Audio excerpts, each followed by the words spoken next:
Welcome to our product setup instructions. In this video, we will show you how to use the TFLN-QUAD bias controller. Firstly, you need to check the bias voltage input range of TFLN modulator. Because when controller's bias voltage output exceeds the maximum bias voltage input of the modulator, it will cause irreversible damage to the modulator. Secondly, you need to choose the power input channel using a jumper. For example, connect IN1 and COM together with a jumper. And then you can use a power adapter as the power supply. If you connect IN2 and COM together with a jumper, you can use a 5 volts DC power source as the power supply. Thirdly, you need to measure the actual heater resistance of the modulator by using a multimeter. Then send this value to the controller via GUI. Here we will show how to use the GUI.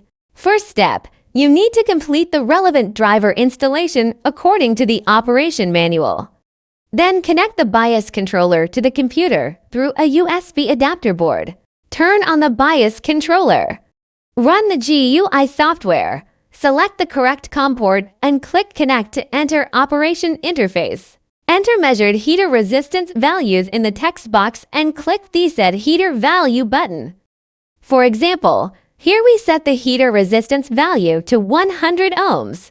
You can click the Red Heater Value button to check the current heater resistance stored in controller. Besides this, there are many other useful functions in the GUI. Fourthly, let me show you how to build a modulator system.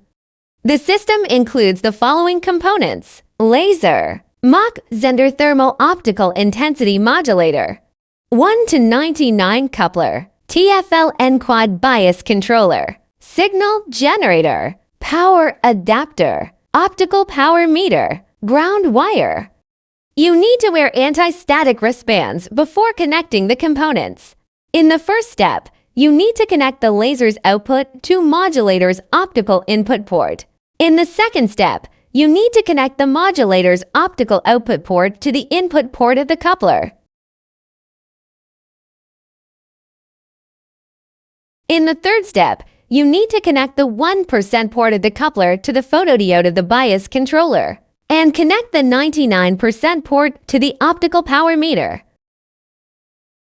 In the fourth step, connect the signal source to modulator with proper RF cable. In the fifth step, connect the modulator's DC bias port to the controller's bias output port. In the sixth step, connect controller to the power adapter and connect controller's earth pin to the ground.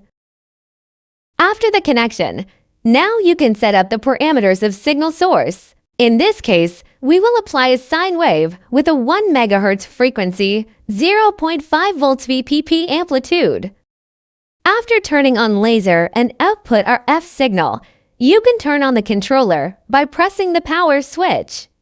You can see that the LED starts flashing. When LED is constantly green, the controller starts tracking working points. The parameters of the optical power meter gradually converge to a certain value. Fifthly, let me show you how to reset controller and switch point mode. You can reset the controller by inserting a jumper between our ST pin and GND pin and hold it for 1 second before disconnecting. You can see that the LED starts flashing, indicating a successful reset. The bias controller has multiple working point modes. The controller is working at positive slope quad point tracking mode in default.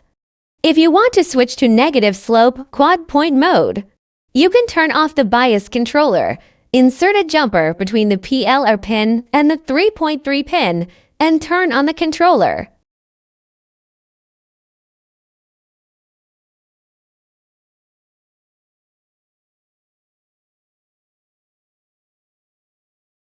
Thank you for watching.